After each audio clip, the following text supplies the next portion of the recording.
What an intriguing group of individuals you are, to a psychologist. I've had the opportunity over the last couple of days of listening in on some of your conversations and watching you interact with each other, and I think it's fair to say already that there are 47 people in this audience at this moment displaying psychological symptoms I would like to discuss today. And I thought you might like to know who you are. But instead of pointing at you, which would be gratuitous and intrusive, I thought I would tell you a few facts and stories in which you may catch a glimpse of yourself. I'm in the field of research known as personality psychology, which is part of a larger personality science which spans the full spectrum from neurons to narratives. And what we try to do, in our own way, is to make sense of how each of us, each of you, is in certain respects like all other people, like some other people, and like no other person. Now, already you may be saying of yourself, I'm not intriguing. I am the 46th most boring person in the Western Hemisphere. Or you may say of yourself, I am intriguing, even if I am regarded by most people as a great thundering twit. But it is your self-diagnosed boringness and your inherent twittiness that makes me as a psychologist really fascinated by you. So let me explain why this is so. One of the most influential approaches in personality science is known as trait psychology, and it aligns you along 5 dimensions, which are normally distributed, that describe universally held aspects of difference between people. They spell out the acronym OCEAN. So O stands for open to experience versus those who are more closed. C stands for conscientiousness, in contrast to those with a more lackadaisical approach to life. E, extroversion, in contrast to more introverted people. A, agreeable individuals, in contrast to those decidedly not agreeable.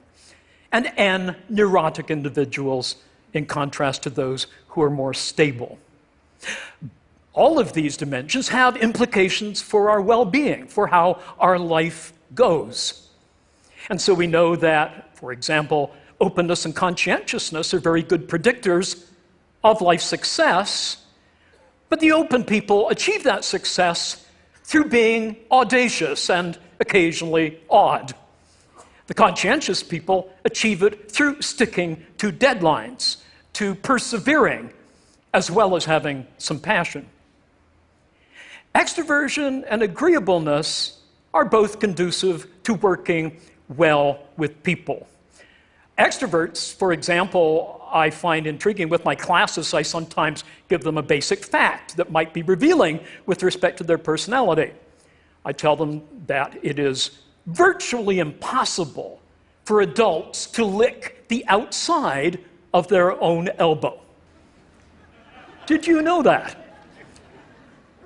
Already, some of you have tried to lick the outside of your own elbow. But extroverts amongst you are probably those who have not only tried, but they have successfully licked the elbow of the person sitting next to them. Those are the extroverts. Let me deal in a bit more detail with extroversion because it's consequential and it's intriguing, and it helps us understand what I call our 3 natures. First, our biogenic nature, our neurophysiology.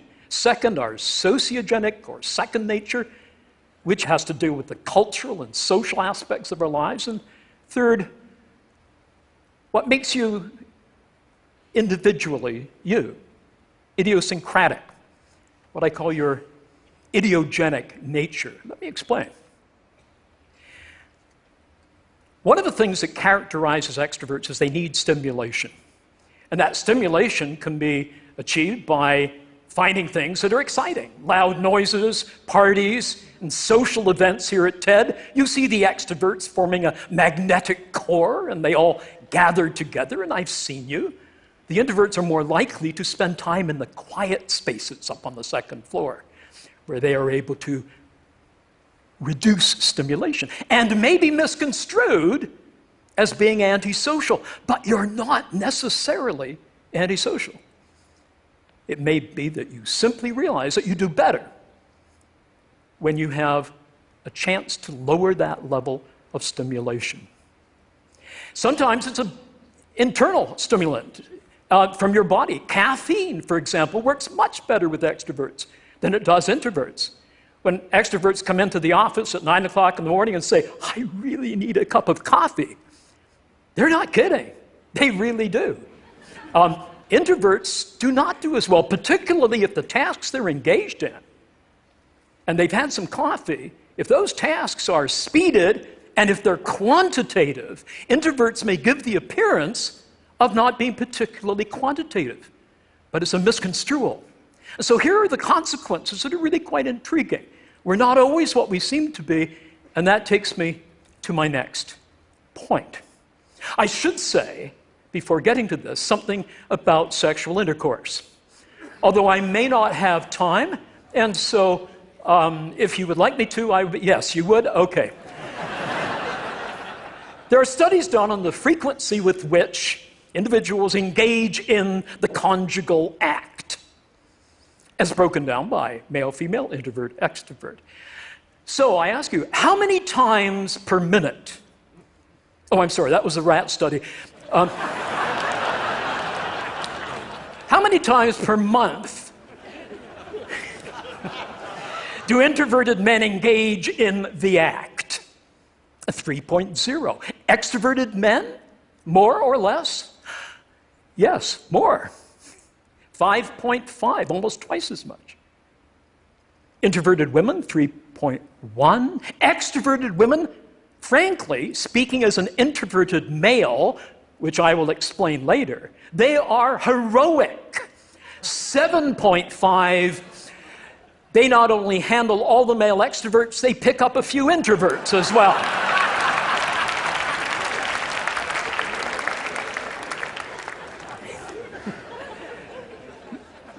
We communicate differently, extroverts and introverts. Extroverts, when they interact, want to have lots of social encounter punctuated by closeness. They like to stand close for comfortable communication. They like to have a lot of eye contact or mutual gaze. We found in some research that they use more diminutive terms when they meet somebody. So when an extrovert meets Charles, it rapidly becomes Charlie, and then Chuck, and then Chuckles baby.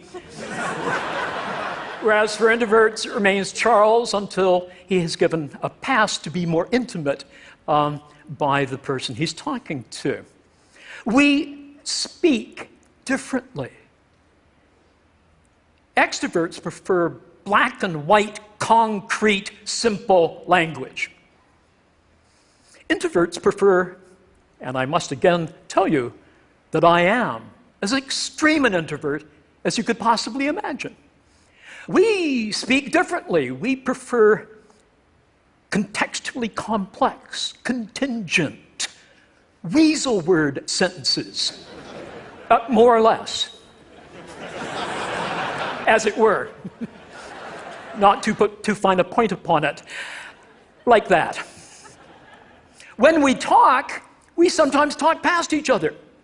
I had a consulting contract I shared with a colleague who is as different from me as two people can possibly be. First, his name is Tom. Mine isn't. Secondly, he's 6'5". I have a tendency not to be. And thirdly, he's as extroverted a person as you could find.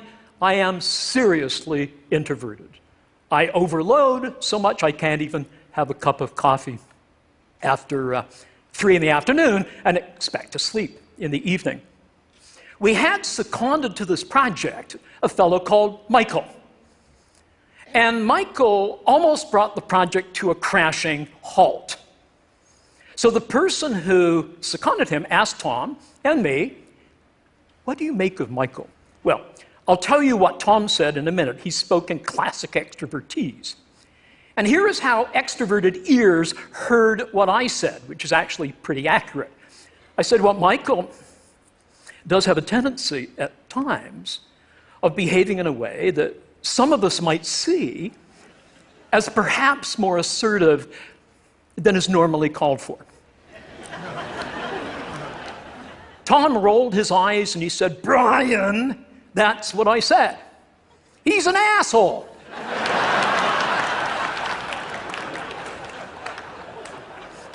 Now, as an introvert, I might gently allude to certain assholic qualities in this man's behavior, but I'm not going to lunge for the A word.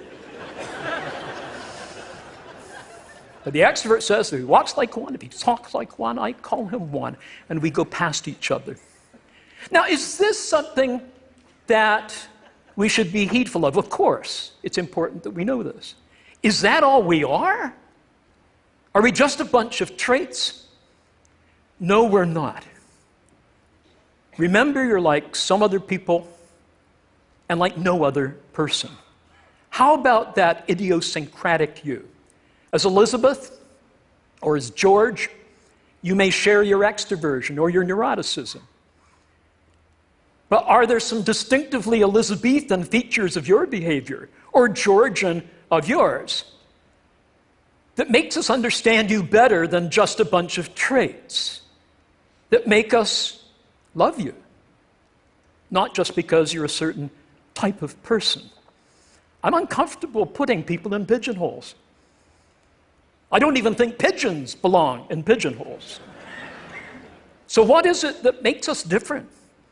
It's the doings that we have in our life, the personal projects.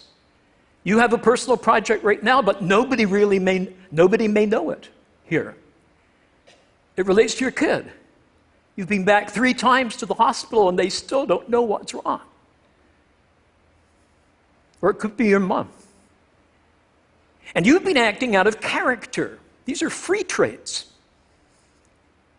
You're very agreeable, but you act disagreeably in order to break down those barriers of administrative torpor in the hospital to get something for your mom or your child. What are these free traits? They're where we enact a script in order to advance a core project in our lives. And they are what matters. Don't ask people what type you are. Ask them, what are your core projects in your life? And we enact those free traits. I'm an introvert, but I have a core project which is to profess. I'm a professor. And I adore my students, and I adore my field, and I can't wait to tell them about what's new, what's exciting, what I can't wait to tell them about. And so I act in an extroverted way because at 8 in the morning the students need a little bit of humor, a little bit of engagement to keep them going in arduous days of study. But we need to be very careful when we act protractedly out of character. Sometimes we may find that we don't take care of ourselves. I find, for example, after a period of pseudo-extroverted behavior, I need to repair somewhere on my own. As Susan Cain said in her Quiet book, in a chapter that featured the strange Canadian professor who was teaching at the time at Harvard, I sometimes go to the men's room to escape the slings and arrows of outrageous extroverts. I remember one particular day when I was retired to a cubicle trying to avoid overstimulation. And a real extrovert came in beside me, not right in my cubicle, but in the next cubicle over. And I could hear various evacuatory noises, which we hate, even our own. That's why we flush during as well as after. And then I heard this gravelly voice saying, "Hey, is that Dr. Little?" If anything is guaranteed to constipate an introvert for 6 months, is talking on the John. that's where I'm going now. Don't follow me. Thank you.